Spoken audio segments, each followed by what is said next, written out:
Are you trying to log in to your SBI credit card account? If you are, then you're watching the right video, because in this video I'm going to show you the exact process of successfully logging in to your SBI credit card account online.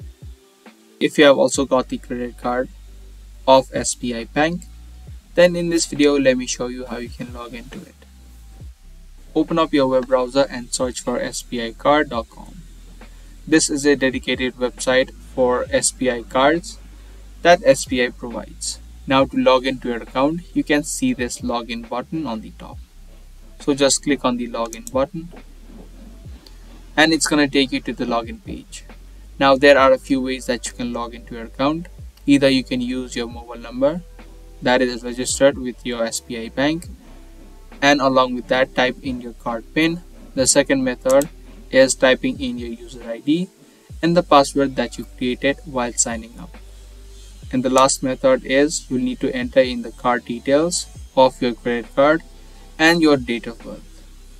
So pick the option that is most suitable for you and then click on login, and you'll be successfully logged in to your SBI credit card account online. But however, if you're using the user ID section, you can, if you don't remember it, you can click on the forgot ID or forgot password option and follow the steps to recover it. So that was a quick video on how to log in to your SBI credit card account. Be sure to give this video a thumbs up and also subscribe to our channel if you guys found this video helpful. I'm going to be soon back with more informative videos just like this. Thanks for watching.